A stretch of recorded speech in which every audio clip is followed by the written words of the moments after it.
오늘 우리에게 주신 하나님의 말씀은 고린도전서 12장 27절에서 13장 3절까지 제가 한 절, 여러분이 한 절 함께 교독하도록 하겠습니다. 제가 먼저 읽겠습니다. 너희는 그리스도의 몸이요 지체의 각 부분이라.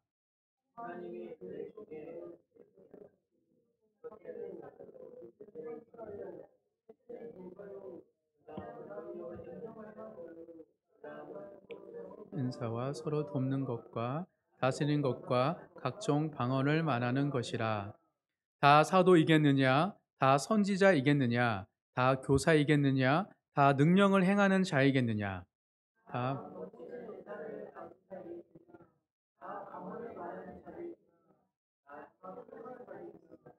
너희는 더욱 큰 은사를 사모하라.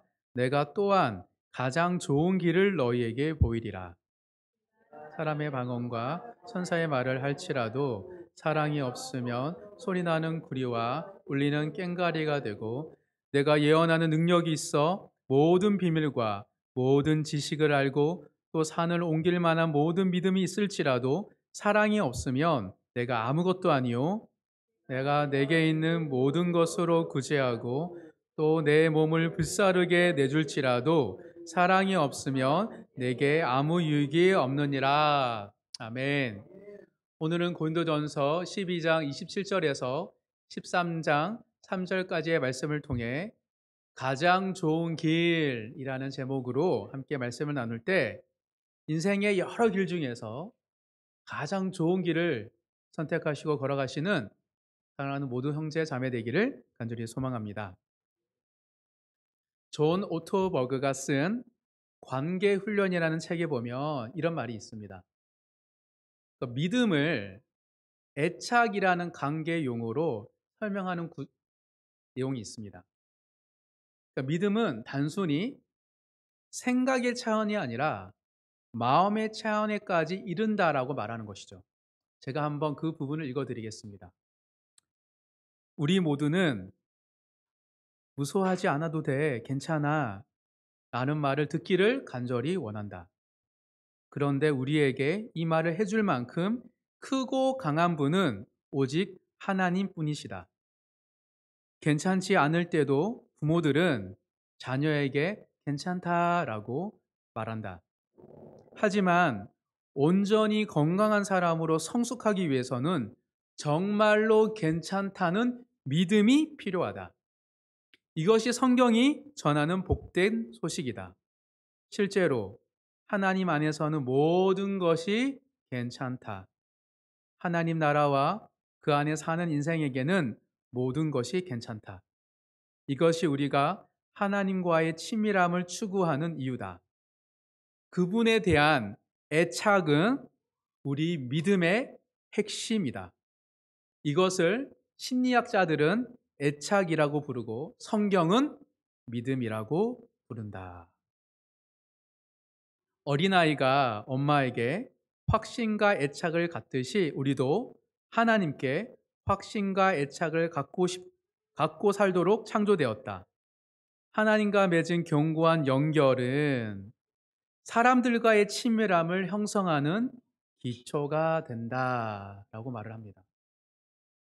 그래서 믿음을 단순히 사고로서의 지적 동의가 아니라 마음이 하나님과 마치 엄마가 자식과 함께 애착하는 것처럼 애착되는 것이 믿음이라고 말을 합니다.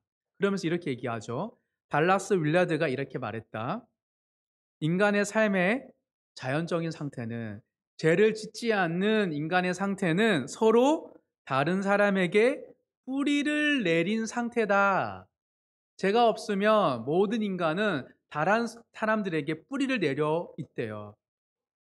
마치 숲속의 나무들처럼 서로 뿌리가 엉켜 있는 거죠. 우리는 윌라드가 말하는 충분함의 공동체질 속에서 살도록 창조되었다. 이 공동체에서 우리는 모든 것이 괜찮다는 확신을 얻을 수 있다. 물론 실제로는 그 어떤 인간의 공동체도 모든 것이 괜찮게 만들 수는 없다. 오직, 이게 중요합니다. 성부와 성자, 성령 공동체에 뿌리를 내릴 때에만 상한 개인이 인간 공동체에서 받은 상처를 회복할 수 있다라고 존 오트버그는 믿음과 애착에 대한 이야기를 하면서 이렇게 말을 하고 있습니다. 존 오트버그는 믿음의 핵심이 애착이라고 말하면서 궁극적으로 그가 무슨 말을 하고 있는 거예요? 우리 모두가 관계에 상처가 있는데 그 관계의 상처들이 회복하기 위해서는 어디에 뿌리를 내려야 한다고요? 하나님의 공동체, 하나님의 교회에 뿌리가 내려 있어야지 회복될 수 있다라고 말하는 것입니다. 모든 인간은 우리뿐만 아니라 모든 인간이 교회에 뿌리를 내리지 않으면 상처가 회복될 수 없기 때문입니다. 예수님이 공생의 사역 가운데 회복과 치유의 역사를 하셨듯이 주님의 몸된 교회를 통해서 여전히 사람들을 치유하시고 회복시키고 계시기 때문입니다. 이것은 인간이라면 누구나 겪게 되는 문제인 관계의 어려움에 대해서 성경적인 해답에 대한 이야기입니다. 그래서 모든 사람에게 복음이 필요하고 또한 교회가 이 복음의 통로인 것입니다. 정말 많은 사람들이 관계 안에서 다양한 상처를 받습니다. 그래서 살아가면 살아갈수록 상처와 트라우마로 인해서 점점 친밀한 관계를 맺는 것이 힘들어집니다. 그렇지 않습니까? 저도 그래요. 나이가 들어가면 들어갈수록 친밀한 관계를 맺는 것이 너무 어려워요. 또다시 상처를 입게 될까에 대한 두려움이 점점 우리 안에 가득하기 때문입니다. 하지만 이런 두려움에도 불구하고 수많은 사람들은 또다시 다른 사람과 관계를 맺고 살아갑니다. 카톡과 DM 같은 접근하기 쉬운 온라인 방법으로 시작하다가 신뢰와 확신이 생기면 오프라인 관계로 확장하려고 합니다. 조금이나마 덜 상처받으면서 관계를 맺어가는 현대인의 사고방식이죠. 그렇다면 왜 인간은 이토록 관계에 대해서 의존하고 집착하는 것일까요? 상처를 받을 바에는 그냥 관계를 맺지 않고 살면 되지 않습니까? 절대 그럴 수 없습니다. 왜냐하면 인간은 서로 관계를 맺고 타인에게 자신의 뿌리를 내리도록 창조되었기 때문입니다. 그래서 인간의 정체성은 그렇게 서로 얽히고 설킨 관계 속에서 형성됩니다. 인간의 정체성이. 절대 혼자만의 사석을 통해 나의 정체성을 형성할 수 없어요. 무인도에서 자신이 누구인지, 태어난 이유가 무엇인지 스스로 혼자 알 수 없는 것과 같은 것입니다.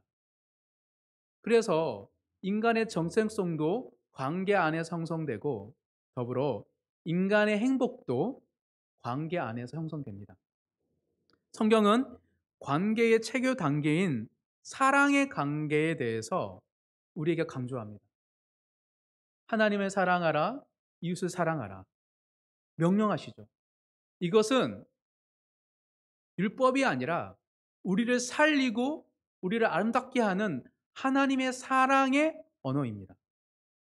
왜냐하면 하나님이 사랑이시고 삼위일체 하나님께서 공동체로 그 사랑을 나누는 사랑 그 자체이기 때문입니다. 그리고 잊지 말아야 할 것은 사랑이라는 단어 자체가 이미 관계의 언어예요. 홀로 살 수 없는 것이죠. 성경은 말합니다. 또한 최근 과학 연구에서도 관계의 중요성에 대해서 인정하고 있습니다. 미국 역사상 인간의 삶에 대해서 최장기 연구 프로젝트의 결과가 인간의 행복에 있어서 결정적 요인은 부도, 명예도, 학벌도 아닌 질적인 관계에 있다라고 밝혔기 때문입니다. 85년째 이어진 하버드대 성인 발달 연구의 네 번째 책임자인 85년 동안 연구하니까 책임자가 네 번 바뀌었어요. 로버트 윌딩어 하버드의 의대 교수는 이렇게 말합니다. 우리의 방대한 과학적 연구의 메시지는 의외로 간단했다. 인생에 있어 오직 중요한 한 가지는 사람들과의 따뜻하고 의지할 수 있는 관계라는 점이다. 이게 결론이라는 거예요. 참고로 이 연구는 1938년에 미국 하버드대 재학생과 보스턴 빈민가 청년들 중 누가 더 행복하고 건강한 삶을 살게 될까? 라는 질문에서 시작됐습니다. 미국 하버드대 재학생과 보스턴 빈민가 청년들 중 누가 평생을 살아가는데 행복할까에 대해서 질문을 가지고 85년 동안 약 2,000명의 사람을 추적, 조사, 연구한 거예요. 결과가 그 무엇보다 돈도 아니고 부도 없고 학벌도 아니고 건강한 인간관계를 맺은 사람은 몸도 건강하고 정신에 행복이 있다는 것을 그들이 밝혔습니다. 이처럼 늘 그렇듯이 성경의 말씀은 진리입니다. 그리고 과학이 이를 증명합니다. 따라서 다른 사람들에게 뿌리를 잘 내리는 것이 가장 행복한 삶을 살아가는 비결입니다. 그리고 이런 건강한 관계는 하나님의 공동체에 뿌리를 내릴 때 비로소 가능하게 된다고 말하고 있습니다. 왜냐하면 관계의 뿌리, 각 사람이 가지고 있는 관계성은 하나님의 도움 없이는 재기등을 하지 못하기 때문입니다. 그렇다면 왜 관계에 있어서 하나님의 도움 없이는 우리는 가능하지 못할까? 왜 절대적인 하나님의 도움이 필요할까에 대해서 질문을 던진다면 창조 세계에 죄가 들어왔기 때문입니다. 죄로 인하여서 우리는 왜곡되었고 관계는 어그러졌습니다. 서로 건강한 관계를 맺는 것이 안타깝게도 불가능해졌습니다. 하나님의 도움 없이는 사람들은 서로 가까워지면 가까워질수록 상처를 주고 상처를 받고 단절하게 되어 있습니다. 그러니 다시 태어나면 절대 같이 살고 싶지 않다고 속으로 생각하는 것이 아니라 대놓고 상대방에게 들으라고 말을 하는 것이죠. 이것은 서로에게 이미 깊이 뿌리지 내리지 못한 관계라고 스스로가 입증하는 거예요. 이는 아담과 하와의 관계가 깨어진 것에서 알 수 있습니다. 죄로 인해 아담과 하와는 서로 책임을 전가하고 비난하며 서로 상처를 주고받았습니다. 그 순간 깨어짐의 가정 속에서 하나님께서 나타나셔서 아담과 하와를 위하여서 친히 가죽 옷을 입히십니다. 하나님께서 아담과 하와를 도우신 거예요. 수치를 막으시고 그들에게 따뜻하게 보호해 주시고 위로해 주신 거예요. 바로 여기에 아담과 하와가 에덴 동산 밖에서도 서로 깨어지지 않고 절교하지 않고 함께 관계를 맺고 살아갈 수 있는 이유가 있는 거예요. 하나님께서 가죽 옷을 입혀 보내셨듯이 그들의 삶 가운데 계속 끊임없이 도우셨기 때문입니다. 하나님의 돌보심이 있었기에 아담과 하와는 죄로 간영한 세상 속에서도 건강한 관계를 맺고 살 수 있었던 것이죠. 이거는 하나님의 섭리가 이 땅 가운데 태양처럼 여전히 우리 가운데 있기 때문에 우리는 관계를 맺고 관계 속에서 건강한 정체성을 확립하고 행복을 누릴 수 있는 거예요. 지구의 자전과 공전은 그냥 되는 것이 아닙니다. 창조 안에 여전히 하나님의 섭리가 있습니다. 또한 우리가 어쩌다가 이곳에 온 것이 아닙니다. 하나님의 섭리가 있는 것입니다. 에벤에셀의 하나님의 도움 없이는 우리의 마음은 쉽게 상처받고 병들 수밖에 없는 존재입니다. 그래서 하나님께서는 성령을 보내셨습니다. 하나님께서는 성령을 통해 우리의 마음을 새롭게 빚어가시고 변화시키고 계십니다. 특히 그리스도의 몸된 교회를 통해서 우리를 하나님의 형상답게 새로운 피조물로 빚어가고 계십니다. 그렇게 우리에게 함께 울고 함께 웃는 교회를 허락하신 것은 하나님의 은혜이며 하나님의 사랑이고 하나님의 구원입니다. 그리고 세상을 사랑하며 세상에 뿌리를 내릴 수 있는 희망인 거예요. 교회가 세상의 희망인 것이죠. 하나님께서 우리와 함께 하시기에 이 모든 것이 가능한 것입니다. 그래서 사도 바울은 깨어지고 분열되어 전혀 희망이 보이지 않던 고린도 교회를 향해 편지를 쓰면서 희망의 메시지를 전할 수 있었던 것입니다. 고린도 교회에 희망이 있는 것이 아니라 하나님께 희망이 있기 때문입니다. 그래서 고린도전서 12장 26절, 27절을 한번 다시 읽겠습니다. 12장 26절, 27절 있습니다. 시작. 만일 한 지체가 고통을 받으면 모든 지체가 함께 고통을 받고 한 지체가 영광을 얻으면 모든 지체가 함께 즐거워하느니라. 너희는 그리스도의 몸이요 지체의 각 부분이라. 그리스도의 몸된 교회 안에서 우리의 관계의 뿌리가 온전히 회복되어서 다시 세상을 향해 뻗어가는 생명의 뿌리로 새롭게 변화되는 모든 성도님들의 삶이 되기를 간절히 소망합니다. 이것이 매주 예배와 모임 가운데 일하시는 하나님의 섭리이고 성령의 역사입니다. 은혜 받고 새롭게 된 우리가 가정과 일터 그리고 세상의 희망인 거예요. 하나님께서 세상을 변화시키는 데 있어서 다른 방법이 없습니다. 우리가 희망인 거예요. 제자들이 죽으신 그 승천하신 주님의 희망이었던 것처럼 제자의 삶을 살아가는 우리가 교회가 세상의 희망입니다. 또한 교회가 구원의 통로인 것이죠. 그래서 교회가 세상의 희망이 될 수 있는 이유입니다. 사랑하는 바르고 아름다운 교회 형제 자매 여러분, 우리의 삶이 우리가 딛고 있는 가정과 일터와 그 세상의 희망이에요. 다른 곳에서 찾으시면 안 됩니다. 나를 변화시키시는 하나님, 내 안에 나를 사랑한다, 괜찮다, 괜찮아, 너와 함께 하겠다 하는 그 하나님의 말씀이 내 안에 있기에 내가 있는 그곳이 희망일 줄 믿으시는 모든 성도님 되시기를 간절히 소망합니다. 그렇게 믿고 살아가는 교회 안에도 문제가 생기기 시작했습니다. 고린도 교회 안에 역기능의 문제가 생겼던 것입니다. 상처를 회복시켜야 할 교회가 오히려 상처를 주고 받는 관계들로 변질되고 부패하게 된 것입니다. 특히 서로 받은 성령의 은사를 비교하면서 시기하고 자랑하는 일들이 생겼습니다. 서로 누가 큰지 다투고 그리고 결국 고린도 교회는 분열되고 나누어지게 된 것이죠. 고린도전서 3장 3절 한번 읽어보도록 하겠습니다. 고린도전서 3장 3절입니다. 다 같이 읽습니다. 너희는 아직도 육신에 속한 자로다. 너희 가운데 시기와 분쟁이 있으니 어찌 육신에 속하여 사람을 따라 행함이 아니리요. 시기와 분쟁이 있대요. 그들의 마음에. 또 4장 7절 읽어보도록 하겠습니다. 고린도전서 4장 7절입니다. 시작. 누가 너를 남달리 구별하였느냐? 내게 있는 것 중에 받지 아니한 것이 무엇이냐? 내게 받았은즉 어찌하여 받지 아니한 것 같이 자랑하느냐?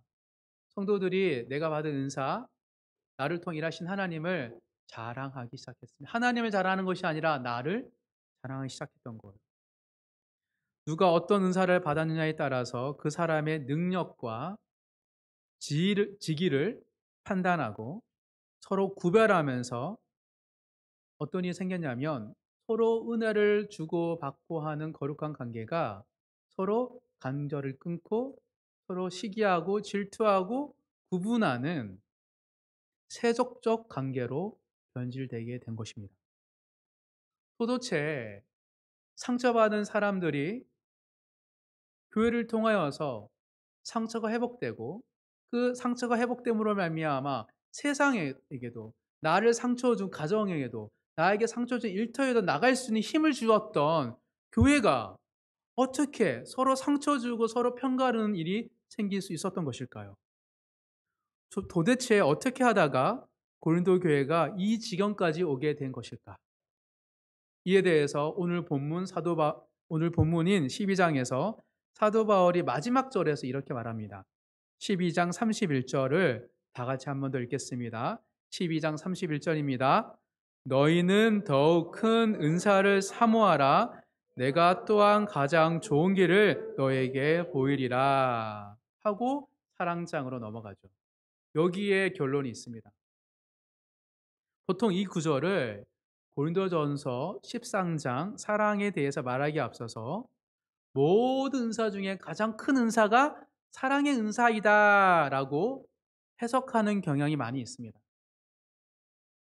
그래서 너희는 더욱 큰 은사를 사모하라. 그게 고린도 교회를 향한 사도 바울의 명령처럼 보이기 때문입니다. 그런데 12장부터 쭉 우리가 살펴왔는데 이거는 사도 바울의 맥락과 맞지 않습니다. 왜냐하면 사도 바울은 끊임없이 크고 작음에 대해서 비교하지 말라고 하고 있거든요. 그러니 문맥상 너희는 더욱 큰 은사를 사모하라는 말은 맞지 않습니다. 그래서 많은 현대의 주석가들은 사모하라라고 번역된 헬라어 동사 제로라는 그 동사를 명령형이 아니라 직설법으로 번역해야 된다라고 말합니다. 사랑하라가 아니라 사랑한다가 적합하다라고 말을 하고 있습니다. 그리고 번역에서 생략된 그러나의 뜻이 있는 접속사 헬라어 데를 다시 가져와야 됩니다. 그러면 31절에 내가 또한이라 번역된 접속사 카이가 또한 그래서 의미도 있거든요. 를 회복하면 이렇게 바뀔 수 있습니다. 자, 31절 너희는 더욱 큰 은사를 사모하라 내가 또한 가장 좋은 길을 보이리라가 아니라 그러나 너희는 더욱 큰 은사를 사모한다. 그래서 내가 또한 가장 좋은 길을 너에게 보이리라 라가 적합한 번역이라고 대부분의 주석가들이 말하고 있습니다. 13장에 나오는 사랑에 대해서 강조하는 것은 명령형이든 직설법이든 똑같습니다. 결국은 사랑장을 얘기하죠. 그런데 더욱 큰 은사를 사모하고 있는 고린도 교회를 경계한다는 입장에서 명령형이 아니라 직설법을 해석하는 것이 더 맞습니다. 그래서 메시지 성경, 유지 피터슨이 쓴 메시지 성경에서는 31절에 이렇게 번역합니다. 제가 읽어드립니다. 그런데도 여러분 가운데 몇몇 사람은 이른바 중요한 지체가 되겠다고 계속 경쟁하더군요. 그러나 나는 이제 여러분에게 훨씬 나은 길을 제시하려고 합니다. 이게 이 뜻입니다. 12장을 통하여 다양한 은사를 소개하면서 그 다양한 은사는 똑같은데 그럼에도 불구하고 어차피 똑같을 거면 난 다스리는 은사, 능력케 하는 은사, 병 고치는 은사가 좋지 라는 걸 포기하지 않은 것이 고린도 교회의 문제라고 말하고 있는 거예요. 그래서 한마디로 사도 바울이 말하는 고린도 교회의 문제의 핵심은 왜 이렇게 변질되었냐면 더욱 큰 은사를 사모한 것이 고린도 교회의 문제라고 말하고 있습니다. 사도 바울은 더 큰 은사인 사랑을 추구하지 않는 것이 문제가 아니라 더 큰 은사를 추구한 그 자체가 신앙의 문제라고 말을 하고 있는 것이죠. 더욱 큰 은사는 없습니다. 성령 안에 크고 작은 은사는 없습니다. 그리고 주님의 몸된 교회 안에서 크고 작은 사람도 없습니다. 그러니 사모할 더 큰 은사도 없고 더 큰 사람도 없는 것이죠. 그러니 누군가의 간증을 듣고 부러워하고 멸망하는 것 자체가 문제입니다. 문제의식을 가지셔야 돼요. 부러워하고 시기할 이유가 전혀 없기 때문입니다. 부러워서 열망하는 것과 부끄러워서 도전받는 것은 미묘하지만 완전히 다른 것입니다. 누군가의 간증과 누군가의 삶을 보고 부러워서 열망하는 것은 정확하게 보면 탐심입니다. 내 이웃의 것을 갖고 싶은 것. 꼭 그 이야기를 듣고 간증을 듣고 부끄러워하고 도전받는 것은 회개. 나도 저렇게 살아야 되는데 회개이죠. 그러니 탐심과 회개의 차이만큼 완전히 다릅니다. 그런데 우리에게는 두 가지가 동시에 일어나요. 부러워서 열방하면서 동시에 부끄러워서 도전받는 것. 이건 완전히 다른 거예요. 어찌되었던 누군가의 간증과 누군가의 모습을 보고 탐심은 말할 것 없고 회개의 마음도 성도의 은사와 간증을 듣고 가지게 돼야 되는 주된 감정은 아니에요. 조심해야 됩니다. 왜냐하면 성도의 간증은 누군가의 이야기는 함께 울고 함께 기뻐해야 할 공감의 이야기이기 때문입니다. 그런데 다른 성도들 이야기를 듣고 매번 비교하고 질투하고 시기한다면 도대체 어떻게 상대방의 감정에 공감할 수 있을까요? 공감할 수 없죠. 길을 막게 돼요. 내 삶이 비참해지니까. 그리고 매번 간증을 듣고 자신의 모습을 비추어 해결을 해야 한다면, 그래, 나도 열심히 살아야지. 매번 그런다면 어느 누가 간증을 듣고 기뻐할 수 있습니까? 나를 계속 정죄하고 있는데. 더욱 큰 은사를 사모하는 것은 결국에는 어떤 일이 생기게 됐냐면 공감하는 마음을 싹 뺏어갔습니다. 고린도 교회 안에 서로가 서로 이야기를 듣되 공감하고 웃고 우는 마음을 싹 뺏어가고 질투하는 마음, 돈 좀 받는 마음만 가득 채워진 거예요. 이것이 고린도 교회의 핵심 문제입니다. 우리의 심령 가운데, 우리의 마음 가운데, 우리의 믿음 가운데 공감의 자리에 탐심이 가득하게 된 것입니다. 만약 교회에서 의도적으로 특정 사람의 간증과 은사를 부러워하게 하고 또한 그처럼 될 수 있는 방법을 가르치려고 한다면 그것은 성경의 가르침에 위배되는 것이고 더욱이 교회의 공동체성을 파괴하는 행위입니다. 이게 너무나 자극되고 부각되면 서로 이야기를 안 들어요. 같이 울지도 않고 기뻐하지도 않습니다. 왜? 공감의 마음이 다 빼앗기기 때문에. 이것이 고린도 교회의 핵심 문제라고 사도 바울이 이야기하고 있습니다. 그래서 사도 바울은 고린도 교회의 문제는 더 큰 은사를 사모하는 것이 그들의 문제라고 말하고 있는 거예요. 아주 사소하지만 치명적인 문제가 바로 여기에 있습니다. 서로 비교하고 누가 큰지 우열을 가리는 것이 문제인 것이죠. 이것은 또한 고린도 교회 문제일 뿐만 아니라 우리 교회, 우리의 문제이기도 합니다. 우린 너무 쉽게 다른 지체들을 부러워하고 닮고 싶어 합니다. 현대인들은 자기 개발과 성공 스토리에 너무 익숙한 나머지 교회와 신앙도 비교 우위의 관점으로 판단하는 것을 너무 자연스럽게 여기고 있습니다. 그래서 교회 안에 역사하시는 성령의 이야기를 각 개인의 간증과 개인의 직위의 이야기로 왜곡해서 듣게 되는 지경에 이르게 된 거예요. 그러니 누군가 잘된 이야기, 누군가 한 은혜를 받은 이야기를 들으면 좋았다고도 배 아픈 거죠. 나는 왜 이럴까? 나의 하나 어디 있지? 그것이 현대 사회에 가지고 있는 특징이라고 말하고 있습니다. 이것이 바로 사도 바울이 경계하는 세속적 가르침이라고 말합니다. 하나님 나라는 절대 시기하고 질투하고 서로 경쟁하는 곳이 아닙니다. 그런 마음으로는 하나님 나라에 들어올 수도 없고 하나님 나라를 누릴 수도 없기 때문입니다. 하나님 나라는 사랑과 은혜가 풍성한 나라예요. 어느 누구도 하나님 나라에 들어갈 수 없는데 하나님 불러주셨잖아요. 초청해 주셨잖아요. 그러니까 함께 기뻐하고 즐거워하는 것이 하나님 나라인 것이죠.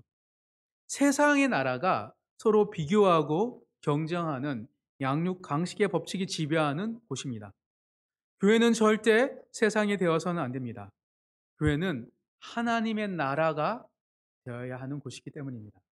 그래서 사도 바울은 말하는 것이죠. 내가 또한 가장 좋은 길을 너에게 보이리라. 더 큰 은사를 사모하는 마음을 버리고 그럼 어떻게 살아야 됩니까? 내가 가장 좋은 신앙의 길을 보여줄게 라고 하면서 13장으로 넘어가고 있는 것입니다. 앞으로 몇 주간 저희는 13장을 꾸준히 살펴볼 것입니다. 고린도 13장을 통하여서 그 사랑의 길이 어떤 의미인지를 묵상하고 되새기면서 빠르게 고린도전서를 걸어왔다면 13장에서는 좀 머물고 생각하고 묵상하면서 가장 좋은 길, 사랑의 길을 함께 살아보고 경험하고 누려보고 묵상하는 시간이 되기를 간절히 소망합니다. 그리고 오늘 본문 1절에서 3절까지는 그리고 12장 27절에서 30절까지에서는 가장 좋은 신앙의 길을 걷기 위해서 더 큰 은사를 사모하는 것이 아니라 정말 사모할 것이 무엇인지에 대해서 크게 두 가지에 대해서 이야기하고 있습니다. 이 두 가지 성경적 가치에 우리가 집중할 때 상처받은 우리의 관계의 뿌리가 다시 소생되는 은혜를 가정과 일터 그리고 교회에서 경험하는 모든 성도님 되시기를 간절히 소망합니다. 첫 번째입니다. 가장 좋은 신앙의 길을 걷기 위해 더 큰 은사를 사모하는 것이 아니라 가장 지켜야 할 성적 가치는 첫 번째, 은사를 통해 일하시는 성령의 사역을 사모하는 것입니다. 사람을 통하여서 사람의 은사를 주셔서 이루시는 그 성령의 일하심을 사모하는 것, 거기에 집중하는 것, 주의력을 두는 것, 그것이 중요한 성경적 가치입니다. 우리 28절부터 30절까지 세 절 다 같이 읽겠습니다. 시작. 하나님이 교회 중에 사도요, 둘째는 선지자요, 셋째는 교사요, 그 다음은 능력을 행하는 자요, 그 다음은 병 고치는 은사와 다스리는 것과 각종 방언을 말하는 것이라. 다 사도이겠느냐? 다 선지자이겠느냐? 다 교사이겠느냐? 다 능력을 행하는 자이겠느냐? 다 병 고치는 은사를 가진 자이겠느냐? 다 방언을 말하는 자이겠느냐? 다 통역하는 자이겠느냐? 사도 바울은 지금 다양한 은사를 어떻게 언급하고 있습니다. 그것도 어떻게 언급하고 있어요? 순서를 가지고 언급하고 있어요. 첫째, 둘째, 셋째. 지금 은사에 크고 작은 게 없다 그랬잖아요. 그런데 첫째, 둘째, 셋째라고 언급할 때 사도 바울의 의도는 무엇일까요? 왜 첫째, 둘째, 셋째라고 말을 할까요? 그것은 사도 바울이 크고 작음의 순서로 은사를 나열하는 것이 아니라 하나님께서 교회를 세움에 있어서 주로 어떻게 은사를 주시는지에 대해서 설명하고 있는 거예요. 고린도 교회를 비롯해서 교회가 세워져 가는데 자연스럽게 발견된 특징에 대해서 언급하는 것입니다. 교회가 세워져 감에 따라서 성령께서 은사를 주셔서 각 사람을 통해서 교회를 세워 가셨다는 것을 사도 바울이 경험했기 때문입니다. 사도는 무엇입니까? 교회를 개척한 자를 의미합니다. 아무도 없는 그 도시에 그 땅에 처음으로 복음을 정해서 교회를 세운 자, 그게 사도의 은사예요. 그리고 사도가 개척을 하고 교회가 생기면 선지자를 통하여서 선지자의 은사를 가진 사람을 통해서 하나님의 말씀을 선포했던 것입니다. 그리고 교회가 세워지고 말씀이 예언자를 통해 선포될 때 그걸 보고 예수님의 가르침을 보고 교사가 가르쳐 지키게 했어요. 건강하게. 그게 교사의 은사입니다. 그러고 나서 살다 보면 힘들고 어렵고 시험이 있잖아요. 그럼 능력의 은사를 주시고 치유의 은사를 주시고 또한 봉사의 은사를 주시고 다스림의 은사를 주시고 그 방언의 은사를 통하여서 천사의 언어와 다른 나라의 언어를 통하여서 공동체를 기도로서 풍부하게 한 것, 그것이 성령 하나님을 통하여서 일하셨던 하나님의 방법이라고 지금 말하고 있는 거예요. 즉 은사는 그냥 구하고 그냥 얻는 것이 아닙니다. 성령께서 특별한 계획을 가지고 교회를 세울 때 주시는 은사예요. 교회 개척과 성장의 과정 가운데 성령께서 일하심을 따라 주시는 것이 성령의 은사이기 때문입니다. 그러니 사도 바울은 성령의 주권적으로 사역하심에 대해서 관심을 가지라고 말하는 거예요. 첫째, 둘째, 셋째 순서를 통하여. 어떤 은사이냐가 중요한 것이 아니라 어떤 은사이든지 이 은사를 통해서 성령이 어떻게 교회를 세우고 사람을 세우시는지를 보고 즐거워하라고 말하고 있는 거예요. 이것이 중요하다라고 말하고 있는 것입니다. 즉 성령의 사역을 사모한다는 것은 구체적으로 어떤 것일까에 대해서 질문을 건져야 돼요. 그렇다면 우리가 지금 성령께서 교회를 세우셔서 어떤 사람이 은사를 주시고 어떤 소망을 주시고 어떤 사람이 기도하다 응답받아서 서게 하시고 누군가를 돕게 하시고 어떤 행위를 하게 하는 그 모든 은사를 통하여 교회를 세우시는 하나님의 사역 가운데 나는 그러면 어떻게 성령의 사역에 집중하고 동참하는 것일까라는 질문을 가지게 됩니다. 그것은 제가 생각할 때 아주 간단합니다. 나라는 관점에서 우리라는 관점으로 전환할 때 우리는 성령의 사역에 동참할 수 있습니다. 주로 우리는 어떻게 신앙생활을 하냐면 저도 그렇습니다. 성령께서 내게 주신 은사가 무엇이고 달란트가 무엇일까? 난 뭘 잘할까? 뭘 잘할 수 있을까?를 찾고 공동체에서 영향력 있는 사람이 되기 위해서 나는 무엇을 해야 할까? 라고 신앙사를 하기 마련입니다. 하지만 이것은 좋은 생각이 아닙니다. 왜냐하면 나의 은사와 나를 통한 영향력에 대해서 생각을 하고 신앙생활을 하면 매우 위험하고 파괴적일 수 있기 때문입니다.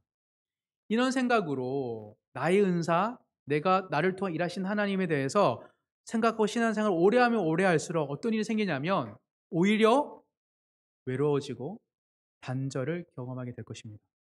그래서 스스로 움츠러들거나 다른 사람을 비난하게 됩니다. 난 이렇게 하는데 왜 저 사람은 안 해? 결국 우리의 관계의 뿌리들은 뿌리를 내렸는데 은사로 대부분 어떤 뿌리가 됐냐면 쓴 뿌리가 됩니다. 그래서 성령 일하심을 동참하는 것이 아니라 막는 쓴 뿌리가 되는 것이 나의 은사는 무엇이고 나는 영향력 있게 살면 어떻게 할 수 있을까에 대한 질문입니다.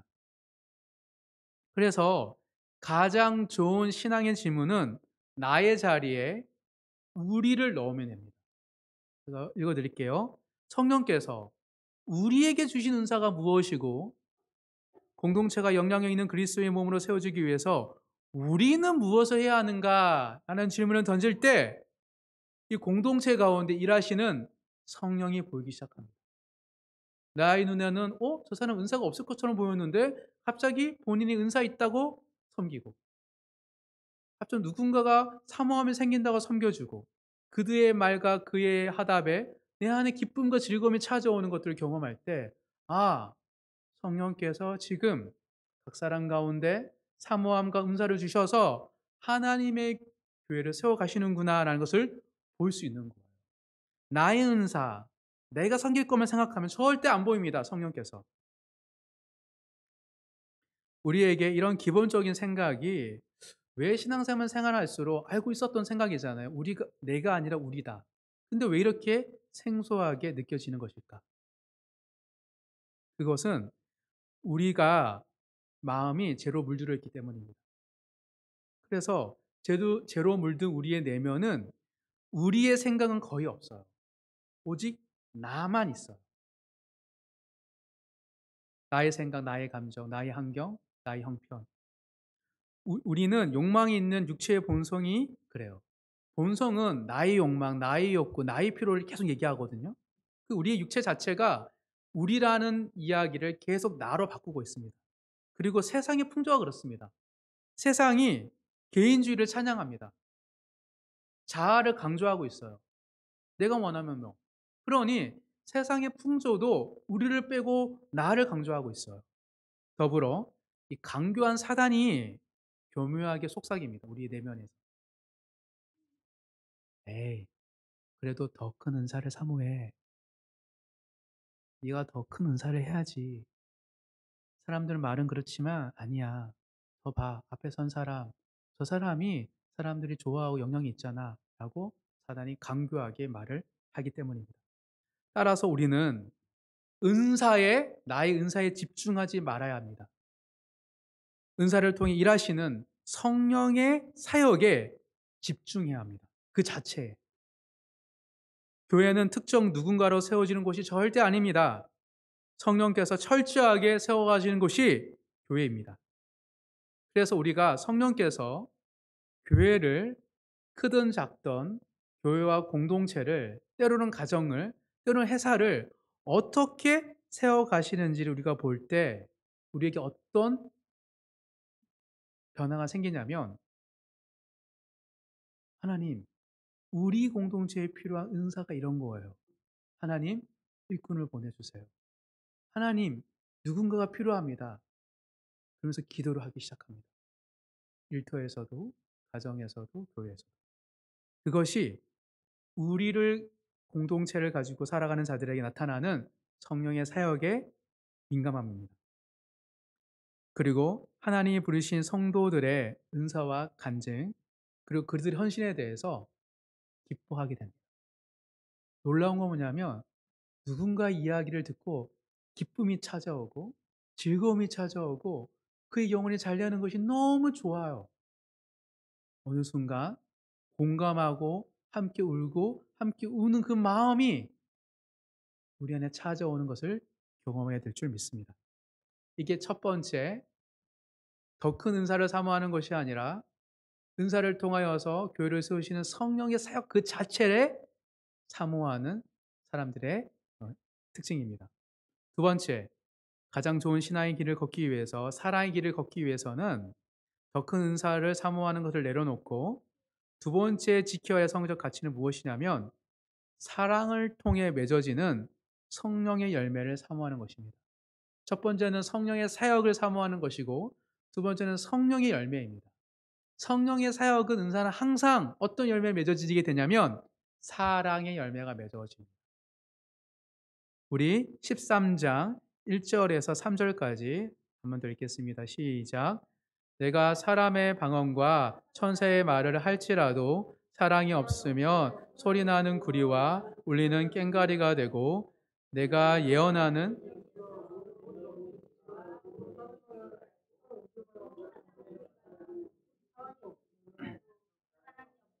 내가 아무것도 아니요 내가 내게 있는 모든 것으로 구제하고 또 불사르게 내줄지라 사랑이 없으며 내게 아무 유익이 없느니라.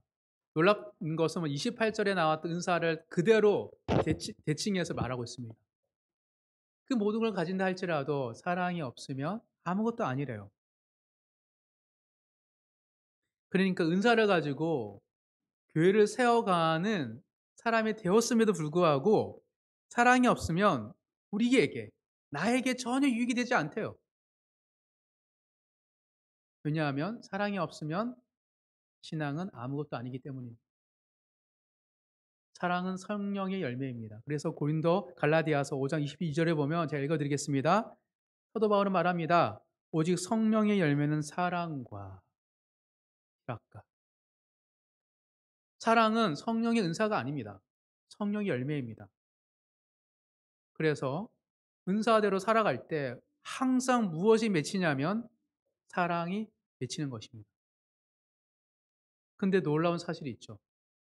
분명 은사가 있었는데 은사로 교회를 섬겼는데 항상 사랑의 열매 맺힐까요? 아니요. 놀랍게도 성령의 은사가 있음에도 불구하고 성령의 열매가 없는 믿음과 삶이 될 수 있다라고 성경은 말하고 있습니다. 그래서 예수님께서 무섭게 경고하십니다. 우리 마태복음 찾아보도록 하겠습니다. 마태복음 7장 20절입니다.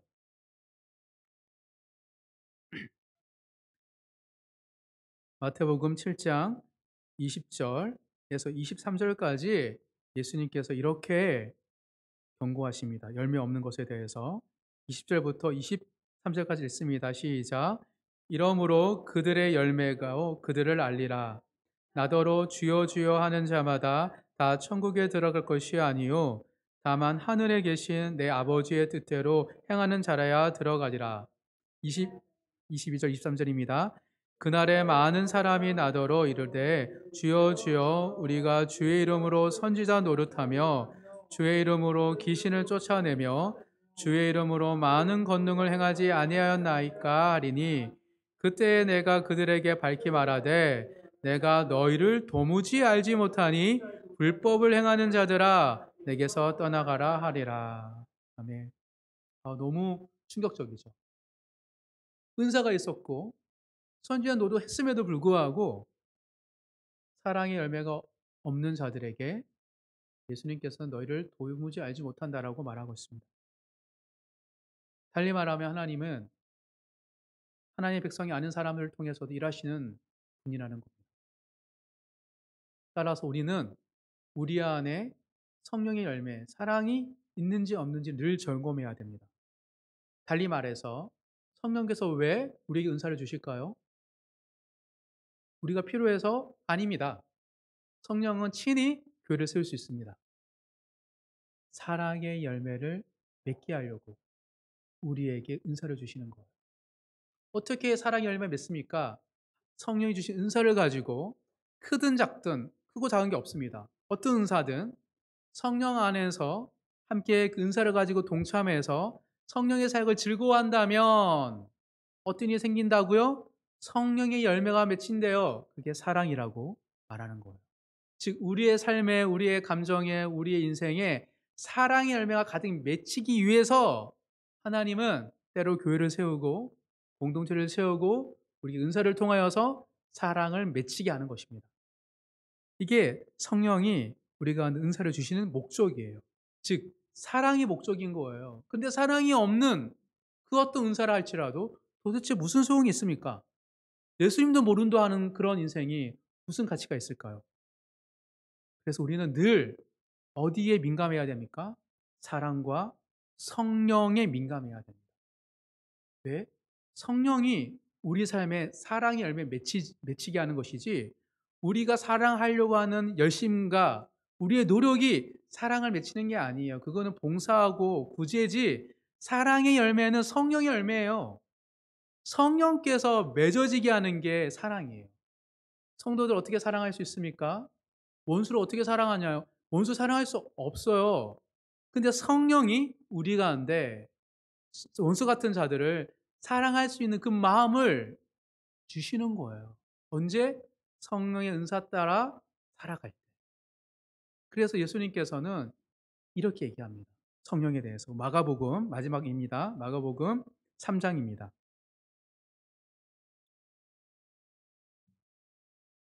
마가복음 3장 28절에서 29절 두 절 읽겠습니다. 마가복음 3장 28절 29절 읽습니다.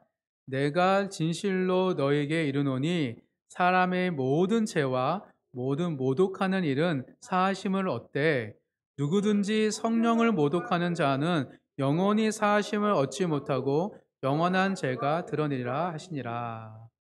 무슨 말입니까? 왜 성령을 소멸하고 모독하는 죄는 사하시 못 얻냐면 성령은 우리 안에 생명을 주시고 사랑을 주시는 것이기 때문입니다. 지금도 성령님께서 세상 방방곳곳에 수많은 사람들에게 찾아가셔서 그들의 마음을 빚어가십니다. 그들의 욕망, 세상에 물든 생각들, 가치관들, 옆에 있고 가까이 있는 사람들에게 눈을 마주치면서 그게 공감하지 못하는 오로지 성공과 더 나은 삶을 위하여서 나의 삶만 맞추고 살아가는 사람들. 그래서 어느 누구가 나의 삶에 들어올 수 없을 정도로 모든 스케줄을 빡빡하게 살아가는 현대인들에게 찾아가셔서 그렇게 살지 마. 그렇게 살아서는 절대 너 안에 사랑의 열매가 맺을 수 없어. 시간을 내려. 다른 사람의 얼굴을 보렴. 다른 사람 이야기를 듣고 함께 울고 함께 웃어주렴. 그때 성령이 내 안에 사랑을 가득 채울 거야. 라고 성령님께서 우리의 마음에 오셔서 그런 일 계속 하고 계세요. 그러니 성령을 모독하고 성령 일하시를 막는 그 모든 인간의 행위에 대해서 하나님은 예수님을 용서하지 않는다고 말하고 있습니다. 성령이 교회를 세우신다면, 성령이 은사를 주신다면, 성령이 그런 마음을 주신다면 어느 누가 그것을 막을 수 있겠습니까? 절대 더욱 큰 은사를 사모하라 라는 말로 성령이 우리 안에 공감하고 하시는 것을 막는 그 행위는 절대 예수님께 용서받을 수 없는 일들입니다. 그러하기에 다른 지체에게 뿌리 내리고 주님 몸된 교회에 뿌리 내리고 함께 울고 웃는 것들을 포기하지 않고 담대히 나아가는 하나님 사람 되기를 간절히 소망합니다. 말씀을 정리하겠습니다. 오늘은 가장 좋은 길에 대해서 함께 나누었습니다. 인생에서 가장 좋은 길은 하나님과 교회에 깊이 뿌리 내리는 것입니다. 그래서 지체들에게 뿌리 내리는 것이고 그 회복된 힘으로 일터와 가정과 친구들에게 세상에 나아가서 그들에게도 뿌리를 내리는 것. 그것이 가장 좋은 길이라고 오늘 성경 말씀을 통해 함께 나누었습니다. 더불어 성령님께서 행하시는 것들을 사모하고 성령의 열매를 사모할 때 우리 안에 놀라운 열매가 맺힌다고 함께 살펴보았습니다. 희망이 없는 곳에 희망을 노래하는 하나님의 자녀로 살아가는 모든 성도님 되시길 간절히 소망합니다.